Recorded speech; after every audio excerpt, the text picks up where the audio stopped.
माणिकराव कोकाटे यांनी पुन्हा एकदा वादग्रस्त विधान केलेलं आहे। कृषी मंत्रीपद ही ओसाड गावची पाटीलकी आहे, मला हे खातं जाणीवपूर्वक दिलं आहे असं कोकाटे म्हटलं।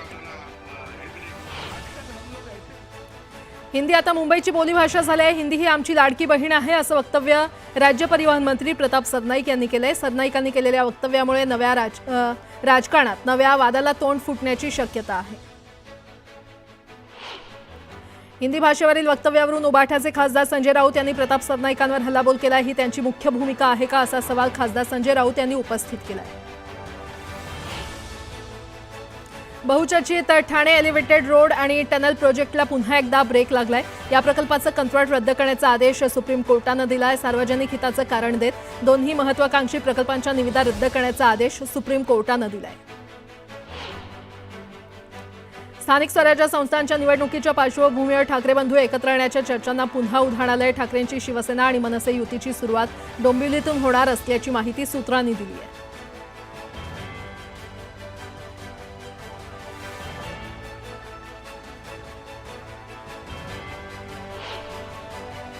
गेल्या अनेक दिवसांपासून दोन्ही राष्ट्रवादी एकत्र येणार याबाबत सातत्यानं चर्चा होते। मात्र याबाबत शरद पवारांना विचारलं असता शरद पवारांनी याबाबत मला माहित नाही अशी प्रतिक्रिया दिली।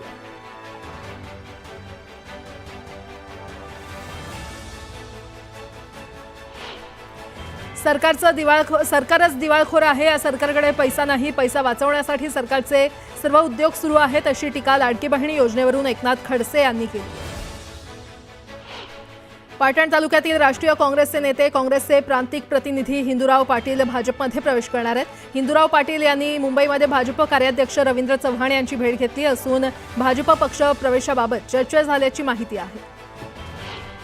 सरकारनं धनगर समाजाला दिलेला शब्द पाळावा अशी मागणी ओबीसी नेते लक्ष्मण हाके यांनी केली आहे, तर अजित पवार जातीयवादी असल्याचा आरोपही त्यांनी केलाय। बारामती तालुक्यातील माळेगाव सहकारी साखर कारखान्याची निवडणूक सुरू आहे। शरदचंद्र पवार पक्षाचा पॅनल असावा अशी मागणी कार्यकर्त्यांनी केली आहे। यासाठी कार्यकर्त्यांनी शरद पवारांची भेट घेतली। मालेगाव साखर कारखान्याच्या निवडणुकीमध्ये अर्ज माघारी घेण्याच्या प्रक्रियेमध्ये आजवर ब वर्ग संस्था मतदारसंघातील 13 उमेदवारांनी आपले अर्ज मागे घेतले आणि या प्रक्रियेत मात्र संस्था मतदारसंघातून उमेदवारी जाहीर केलेले उपमुख्यमंत्री अजित पवार यांचा अर्ज कायम राहणार असल्याचं राष्ट्रवादी काँग्रेस पक्षाच्या वतीनं स्पष्ट करण्यात आलं। गोकुळ दूध संघावर महायुतीचीच सत्ता असल्याचा दावा शौमिका महाडिक यांनी केलेला आहे। तसंच त्यांनी सोशल मीडियावर नाविद मुश्रीफ यांना शुभेच्छा देत सतेज पाटील यांच्यावर निशाणा साधलाय। मी म्हणेल ते खरे अशा मगरूर वृत्तीला ही अध्यक्ष निवड चपराक असल्याचं म्हणत त्यांनी सतेज पाटील यांच्यावर टीका केली आहे। एखाद्या पदावर गेल्यानंतर बोलताना भान असावं, अलीकडच्या काळात मारा आणि झोडा याप्रमाणे वक्तव्य केली जात आहेत। कृषी मंत्र्यांनी शेतकऱ्यांवर भाष्य करताना संवेदनशील राहून भाष्य करावं असं सदाभाऊ खोत म्हटलंय। गेले किमान 3 आणि कमाल 5 वर्ष लोकप्रतिनिधींच्या प्रतीक्षेत असलेल्या स्थानिक स्वराज्य संस्थांच्या निवडणुका 2017च्या प्रभाग रचनेनुसार करण्याचा राज्य सरकारचा मानस आहे। मात्र या निवडणुकांसाठी तब्बल 1 लाख ईव्हीएम यंत्रांची आवश्यकता असल्यानं या निवडणुका 2 टप्प्यात होण्याची शक्यता आहे। निलेश चव्हाणला 3 जूनपर्यंत पोलीस कोठडी सुनावण्यात आलेली आहे। शिवाजीनगर न्यायालयाकडून कोठडी सुनावण्यात आली असून निलेशवर वैष्णवीच्या बाळाची हेळसांड केल्याचा आरोप आहे। राजकारण बाजूला ठेवा, वैष्णवीला न्याय मिळणं महत्त्वाचं आहे। वैष्णवीला न्याय मिळाला नाही तर पुढे अनेक वैष्णवी निर्माण होतील अशी प्रतिक्रिया दीपाली सय्यद यांनी दिली। पाणी संघर्ष समितीनं कडेगाव पोलीस स्टेशनवर भव्य मोर्चा काढला। टेंबू योजनेची कोणतीच कामं दिलेल्या तारखा उलटून गेल्या तरी केली नसल्यानं शेतकरी संतप्त झाले। भ्रष्ट अधिकाऱ्यांवर कारवाई झाली पाहिजे अशा घोषणा देत शेतकऱ्यांनी परिसर दणाणून सोडला। वसंत गडकर यांचा देहूतील संत तुकाराम महाराज संस्थानं तीव्र शब्दात निषेध नोंदवलाय। संत तुकाराम महाराज यांच्या वैकुंठ गमनावर त्यांनी आक्षेपार्ह विधान केलं होतं। दरम्यान त्यांच्यावर कठोर कारवाई करण्याची मागणी होती। अहिल्यानगरच्या कोल्हार गावातील निबे वस्तीमध्ये पिंजऱ्यातील बिबट्या पसार झाला। पिंजऱ्याच्या दुरवस्था झाल्यामुळे बिबट्या पसार झाला, तर शासनानं चांगल्या दर्जाचे पिंजरे तयार करण्याची मागणी नागरिकांनी केली आहे। जगद्गुरू संत तुकाराम महाराजांच्या 340व्या आषाढी पायी वारी पालखीचा प्रस्थान सोहळा अवघ्या काही दिवसांवर येऊन ठेपलाय। त्या अनुषंगानं देहू देवस्थानच्या वतीनं तयारी सुरू आहे आणि संत तुकोबांच्या पालखीला चांदीचा मुलामा देण्याची लगबग सुरू आहे। सांगलीमध्ये जागतिक बँकेनं 600 कोटींचा आराखडा तयार केलेला आहे। यातून नाले आणि गटारी बांधल्या जाणार आहेत। मात्र हा आराखडा चुकीचा असल्याचं वक्तव्य खासदार विशाल पाटील यांनी केलंय। यामुळे महापूर नियंत्रणात कसा येणार असा सवालही त्यांनी उपस्थित केलाय। सार्वजनिक बांधकाम मंत्री शिवेंद्रसिंहराजे भोसले यांचे अधिकृत फेसबुक पेज हॅक झालंय। याबाबत सातारा पोलिसांच्या सायबर सेलमध्ये तक्रार नोंदवण्यात आली आहे। पेजवर आक्षेपार्ह पोस्ट अथवा मजकूर पडल्यास त्याकडे लक्ष न देण्याचं आवाहन करण्यात आलंय। चंद्रपुरात गरीब आणि गरजू विद्यार्थ्यांना एमपीएससी, सैन्य आणि पोलीस यासारख्या परीक्षांसाठी मोफत प्रशिक्षण देण्याकरता अम्मा की पढाई हा अभिनव उपक्रम राबवण्यात येणार आहे। चाचणी परीक्षेचा निकाल नुकताच जाहीर झाला असून 3000 300 विद्यार्थ्यांची अंतिम निवड करण्यात आली आहे। तुळजाभवानी देवीच्या पवित्र मंदिरातील गोमुख आणि कल्लोळ तीर्थकुंडातील नैसर्गिक झऱ्यांमध्ये पाण्याचा प्रवाह वाढल्यानं या पवित्र कुंडांचे झरे खळखळून वाहत आहेत। मे महिन्यामध्ये उन्हाळ्यात देखील हे झरे भरभरून वाहत असल्यानं भाविकांमध्ये आनंदाचं वातावरण आहे। चंद्रपूर जिल्ह्यामध्ये मानव आणि वन्यजीव संघर्षात गेल्या 5 महिन्यात 22 जणांचे बळी गेलेले आहेत। अशा घटना रोखण्यासाठी आवश्यक ती पावलं उचलण्यासाठी माजी पालकमंत्री सुधीर मुनगंटीवार यांनी उच्चस्तरीय बैठक घेतली। बैठकीला वन अधिकाऱ्यांसह पोलीस अधिकाऱ्यांनी उपस्थिती लावली। अमरावतीच्या अंजनगाव शहरात पाण्याच्या टाकीवर चढून प्रहारच्या कार्यकर्त्यांनी आंदोलन केलं। शहरात निकृष्ट दर्जाची कामं आणि कचरा व्यवस्थापनामध्ये भ्रष्टाचार होत असल्याचा आरोप करण्यात आलाय। चौकशी करून तातडीनं कारवाई करण्याची मागणी करण्यात आली आहे। पन्नगेश्वर खासगी साखर कारखान्याच्या 390 कर्मचाऱ्यांवर उपासमारीची वेळ आली आहे। गेल्या 2 वर्षांपासून वेतन मिळालं नसल्याची तक्रार कर्मचाऱ्यांनी केली आहे, तर थकीत वेतन तातडीनं देण्याच्या मागणीसाठी कर्मचाऱ्यांनी आंदोलन केलं। क्रीडा मंत्री रक्षा खडसे यांच्या गावातील क्रीडा संकुल अनेक समस्यांच्या विळख्यात सापडलंय। कोथळी गावातील क्रीडा संकुलनाची दुरवस्था झाली आहे, तर क्रीडा मंत्र्यांनी याकडे लक्ष देण्याची मागणी क्रीडा प्रेमींकडून केली जाते। शिक्षक भरतीसाठी आवश्यक असलेल्या शिक्षक अभियोग्यता आणि बुद्धिमत्ता चाचणी अर्थात टीईटी परीक्षेमध्ये लातूर शहरातील काही केंद्रांवर मोठा गोंधळ दिसून आला। केंद्रावरील कर्मचारी जयंत माने हे परीक्षार्थींना प्रवेश देण्यावरून हुज्जत घालताना दिसून आले। कर्मचाऱ्यांना हाताला धरून परीक्षा केंद्राबाहेर काढल्याचा आरोप करत पोलिसात तक्रार करण्यात आली आहे। मालेगावच्या भुईकोट किल्ला परिसरातील अतिक्रमण हटवण्यास मुंबई हायकोर्टानं 17 जूनपर्यंत स्थगिती दिली आहे आणि यामुळे अतिक्रमणधारकांना मोठा दिलासा मिळालाय। किल्ल्याभोवती 300 पेक्षा जास्त अतिक्रमणग्रस्त घरं आहेत। शेतकऱ्यांनी कुठल्याही अफवांवर विश्वास ठेवू नये, कर्जमाफी होणार नाही, बुलढाण्याचे जिल्हाधिकारी किरण पाटील यांनी हे वक्तव्य केले। मनमाड शहराला पाणीपुरवठा करणारी मुख्य जलवाहिनी फुटलेली आहे आणि यामुळे लाखो लिटर पाणी वाया गेले। दुरुस्तीसाठी 4 ते 5 दिवस लागणार असून काही दिवस पाणीपुरवठा विस्कळीत राहणार आहे। जळगावच्या समतानगर आणि हरिविठ्ठल नगरात डेंग्यूचे 16 संशयित रुग्ण आढळून आलेले आहेत आणि त्या पार्श्वभूमीवर महानगरपालिकेनं प्रतिबंधात्मक उपाययोजना सुरू केल्यात। संशयित रुग्णांच्या रक्ताचे नमुने प्रयोगशाळेमध्ये तपासणीसाठी पाठवण्यात आले। मुंबई मरीन ड्राईव्हच्या धर्तीवर कोकणच्या समुद्रातील पहिला बंधारा आंजर्ले या ठिकाणी होतोय आणि आंजर्ले खाडी आणि समुद्राच्या मधोमध होणाऱ्या बंधाऱ्याचं काम संथ गतीनं सुरू असल्यानं नाराजी व्यक्त होते। आंबेगाव तालुक्याच्या लोणी बहादरा परिसरात बिबट्याची दहशत पाहायला मिळते। लोणी शिरदाळे रस्त्यावरती भर दिवसा बिबट्याचं दर्शन झाल्यानं नागरिकांमध्ये भीतीचं वातावरण पसरलं। जळगाव विमानतळावरून फ्लाय 91 कंपनीच्या पुण्याकडे जाणाऱ्या विमानात तांत्रिक बिघाड झाल्यानं जळगाव विमानतळावर प्रवाशांना मनस्ताप सहन करावा लागला। या विमानात मंत्री गिरीश महाजन देखील उपस्थित होते।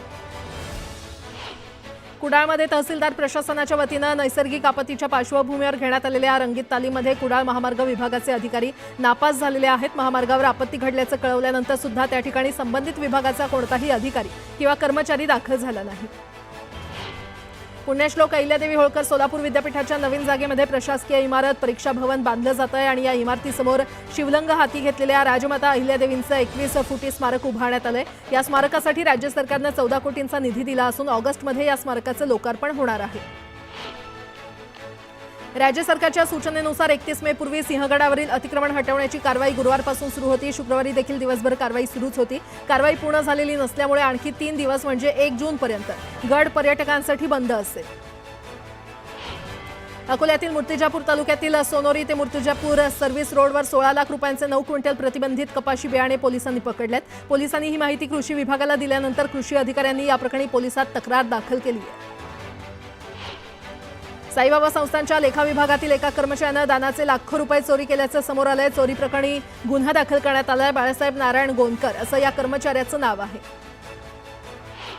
खरीप हंगामाच्या तोंडावर यवतमाळ जिल्ह्यामध्ये बोगस बियाणे बाजारपेठेमध्ये दाखल झाल्यात। कृषी विभाग आणि पोलिसांनी 4 ठिकाणी धाडी टाकून 188 बॅग बोगस बियाणे जप्त केलंय। त्यामुळे बोगस बियाण्यांचा काळाबाजार रोखण्याचं कृषी विभागासमोर मोठं आव्हान आहे। सिल्लोडमध्ये किरकोळ कारणावरून एका युवकाला फळ व्यावसायिकांनी बेदम मारहाण केली। या घटनेमुळे 2 गट आमने-सामने आले। या प्रकरणी 15 जणांविरोधात पोलीस ठाण्यात गुन्हा दाखल करण्यात आलाय। बीडचे बडतर्फ पोलीस अधिकारी रणजित कासलेवर 2 गुन्हे दाखल करण्यात आले. सामाजिक शांतता भंग करण्याच्या प्रयत्नासह मंत्री संजय शिरसाट यांनी बदनामी केल्याच्या आरोपात हे गुन्हे दाखल आहेत. पुण्याच्या मुकुंदनगर परिसरातील मंदिरातील दानपेटीतून पैसे चोरी केल्याची घटना घडली आहे. चोरी करणाऱ्या चोरट्याला पोलिसांनी अटक केली आहे. महादेव गिरमकर असं अटक करण्यात आलेल्या चोरट्याचं नाव आहे. नवी मुंबई बाजार समितीनं सेस न भरता 5,000 टन तुरीचे 200 कंटेनर आणल्या प्रकरणात मोठी कारवाई केली आहे. आयातदारांवर 1,11,48,000 रुपयांचा दंड ठोठावण्यात आलाय. उद्योजक संतोष लड्डा यांच्या बंगल्यावरील दरोडा प्रकरणात गुन्हे शाखेनं देविदास नाना शिंदे याला अटक केली आहे. त्यानं लड्डा यांच्या घरातील सोन्याची टीप दिली होती. आरोपींनी रेकी करण्यासाठी वापरलेली 4 चाकी आणि दुचाकी देखील पोलिसांनी जप्त केली आहे. सांगली जिल्हा मध्यवर्ती बँकेच्या जत तालुक्यातील बाज येथील शाखेमध्ये शाखाधिकारी आणि लिपिकाकडून शासकीय निधीतील सुमारे 30 लाखांच्या अपहाराची चौकशी सुरू आहे. बँकेनं शाखाधिकारी संदीप सोलनकर आणि शिपाई कोंडिबा खरात या दोघांना तडकाफडकी निलंबित केलंय. गोंदिया जिल्ह्यामध्ये सकाळपासून पावसानं हजेरी लावली आहे. पावसानं वातावरणात गारवा निर्माण झाला असून शेतकऱ्यांचं मोठं नुकसान होण्याची भीती आहे. दमदार पावसाचा धाराशिवमधील अशोक जिल्ह्याला मोठा दिलासा मिळालेला आहे. पाण्याअभावी कोरड्या पडलेल्या धरणाच्या पाणीसाठ्यात 30% वाढ झाली आहे.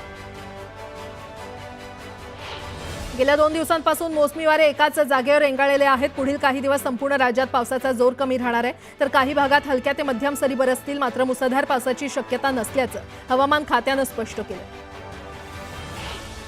महाराष्ट्र राज्य रस्ते विकास महामंडळाकडून सुरू असलेल्या विविध रस्ते विकास कामांचा वेग आढावा तसंच मुंबई नाशिक महामार्गावरील शक्य तेवढी कामं पावसाळ्यापूर्वी पूर्ण करावीत असे निर्देश उपमुख्यमंत्री एकनाथ शिंदे यांनी दिलेत. तसंच नाशिक महामार्गावरील वाहतूक सुरळीत व्हायला हवी असंही शिंदे यांनी अधिकाऱ्यांना बजावलंय. इवे ट्रान्स प्रायव्हेट लिमिटेड कंपनीकडून 5,000 इलेक्ट्रिक बस भाडेतत्वावर घेण्याबाबत करार करण्यात आला आहे. प्रवाशांना या बसेसच्या माध्यमातून सुविधा मिळण्यासाठी नवीन वेळापत्रकानुसार महाराष्ट्र राज्य मार्ग परिवहन महामंडळाला ई बसचा पुरवठा करावा असे निर्देश परिवहन मंत्री प्रताप सरनाईक यांनी दिले. ठाणे पालिकेनं नुकतीच 91 जणांना पदोन्नती दिलेली आहे आणि त्यानंतर आता पालिकेमध्ये रिक्त असलेल्या अत्यावश्यक सेवेतील जागा भरण्याचा निर्णय घेतलाय. यामध्ये अभियांत्रिकीची 66 आणि अग्निशमन विभागातील 382 फायरमनची पदं ही टप्प्याटप्प्यानं भरण्याचा निर्णय घेतलाय. इंडिगो एअरलाइन्सच्या देशभरातील सुमारे 26,000 कर्मचाऱ्यांना वर्षातून 2 वेळा वेतनवाढ देण्याचा निर्णय कंपनीनं घेतलेला आहे. कंपनीच्या व्यवस्थापन समितीच्या वरिष्ठ अधिकाऱ्यांशी झालेल्या बैठकीत हा निर्णय घेण्यात आल्याचं भाजपचे कार्यकारी अध्यक्ष रवींद्र चव्हाण यांनी सांगितलं. कोस्टल रोडच्या अखेरच्या टप्प्यातील JK कपूर चौक इथून सुरू होणाऱ्या भुयारी मार्गाचं काम पूर्ण झालं असून तो खान अब्दुल गफार खान मार्गाला जोडण्यात आलाय. वाहतूक पोलिसांकडून परवानगी मिळाल्यामुळे हा मार्ग शुक्रवारपासून सकाळी 7 ते रात्री 12 या कालावधीमध्ये 4 चाकी वाहनं आणि प्रवासी बस यांच्यासाठी खुला राहणार आहे. कांदिवलीमध्ये सोमवार आणि मंगळवारी पाणीपुरवठा बंद राहणार आहे. जलवाहिनी जोडणी आणि झडप बसवण्याचं काम महापालिकेकडून हाती घेण्यात येणार आहे. उपनगरीय रेल्वे मार्गावरील रुळांच्या दुरुस्तीसाठी रविवारी मध्य रेल्वे मार्गावर मेगा ब्लॉक घेण्यात येणार आहे. मध्य रेल्वेचा CSMT ते विद्याविहार अप आणि डाऊन धीम्या मार्गावर आणि हार्बर मार्गावरील CSMT चुनाभट्टी वांद्रे अप आणि डाऊन मार्गावर मेगा ब्लॉक असेल. 2 जूनच्या पहाटे 1 वाजेपर्यंत म्हणजेच सलग 36 तास 5व्या मार्गावर आणि यार्ड मार्गावर जम्बो ब्लॉक घेण्यात येणार आहे. खडवली पश्चिम परिसरातील स्टेशन रोडवर खड्ड्यांचं साम्राज्य निर्माण झालंय आणि यामुळे वाहनधारकांना नाहक अडचणींचा सामना करावा लागतोय. तातडीनं रस्ता दुरुस्त न केल्यास नागरिकांनी आंदोलनाचा इशारा दिलाय. यंदा मुंबईमध्ये मोसमी पाऊस लवकरच दाखल झाला असला तरी मुंबईकरांना उकाडा सहन करावा लागत आहे आणि मुंबईकर शुक्रवारी देखील घामाच्या धारांनी हैराण झाले होते. दरम्यान गेल्या 2 दिवसांपासून पावसानं विश्रांती घेतली आणि त्यामुळे अधूनमधून जाणवणारा गारवा देखील अनुभवता येत नाहीये. पुणे मेट्रोचे दोन्ही मार्ग पूर्ण क्षमतेनं सुरू असताना वनाज ते चांदणी चौक आणि रामवाडी ते वाघोली या मेट्रो मार्गाचं विस्तारीकरण प्रस्तावित आहे. यासाठी महामेट्रोनं विकास आराखडा तयार केला असून याला राज्य सरकारची देखील मंजुरी मिळाली आहे. मुंबई महापालिका प्रशासनानं नागरिकांना सुधारित मालमत्ता कराची देयकं पाठवली असून सरासरी 15.89% वाढ करण्यात आली आहे. याविरोधात विरोधक आणि नागरिकांमध्ये तीव्र प्रतिक्रिया उमटलेल्या आहेत. मात्र ही वाढ कायद्यातील तरतुदींचा आधार घेऊन करण्यात आल्याचा दावा महापालिकेकडून करण्यात आलाय. पुणे महापालिकेमध्ये प्रतिनियुक्तीवर आलेल्या उपजिल्हाधिकारी दर्जाच्या अधिकारी प्रतिभा पाटील आणि आशा राऊत यांची नगर परिषद प्रशासन संचालनालयानं मुंबईमध्ये बदली केली. पाटील यांच्याकडे सामान्य प्रशासन, दक्षता आणि मालमत्ता व्यवस्थापन या विभागाची जबाबदारी होती, तर आशा राऊत यांच्याकडे शिक्षण विभाग आणि परिमंडळ 3च्या उपायुक्त पदाची जबाबदारी होती. पुणे शहरात सगळीकडे बेकायदा होर्डिंगचे पे फुटलेले असतानाही अवघे 20 बेकायदा होर्डिंग असल्याचा अजब दावा महापालिकेने केलेला होता आणि हा प्रकार उघडकीस आणल्यानंतर अवघ्या 2 दिवसातच महापालिकेने 11 बेकायदा होर्डिंग जमीनदोस्त केले. संजय गांधी राष्ट्रीय उद्यानाच्या हद्दीतील पुनर्वसन रखडलेल्या 18,000 कुटुंबांना आता मुंबई बाहेर ठाणे जिल्ह्यामध्ये हलवण्याच्या हालचाली सुरू आहेत. याला येथील नागरिकांनी विरोध केलाय. जनता दल, सेक्युलर पक्ष आणि मूलभूत अधिकार संघर्ष समितीनं निश्चित केलेल्या मरोळ मरोशीतील जागेतच पुनर्वसन करावं अशी मागणी केली आहे.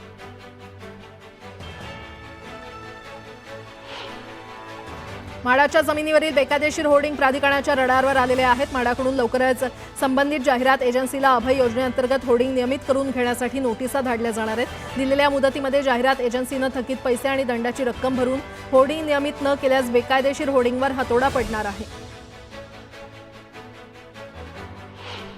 मुंबईत ऑटो रिक्षा आणि टॅक्सीचं रिकॅलिब्रेशन नसल्यास उद्यापासून दंड आकारण्यात येणार आहे. उद्यापासून ऑटो रिक्षा, टॅक्सीला दर दिवशी 50 रुपये याप्रमाणे दंड आकारण्यात येणार आहे.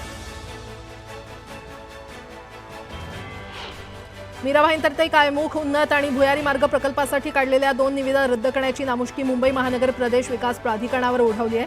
सर्वोच्च न्यायालयानं नव्यानं निविदा प्रक्रिया राबवणार की सुरू असलेल्या निविदेला स्थगिती देऊ असा इशारा दिला होता आणि त्यानंतर हा निर्णय घेण्यात आलाय.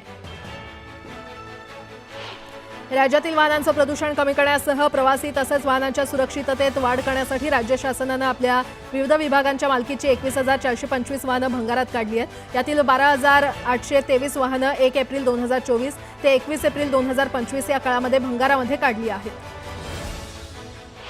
मुंबईतील जे सुपर स्पेशालिटी रुग्णालयाचं बांधकाम डिसेंबर महिन्यामध्ये पूर्ण होणार असून सुपर स्पेशालिटी विभागासाठी 272 कोटींचा निधी मंजूर केलाय. विशेष म्हणजे हा निधी आशियाई विकास बँकेच्या प्रकल्पामधून उपलब्ध झालाय.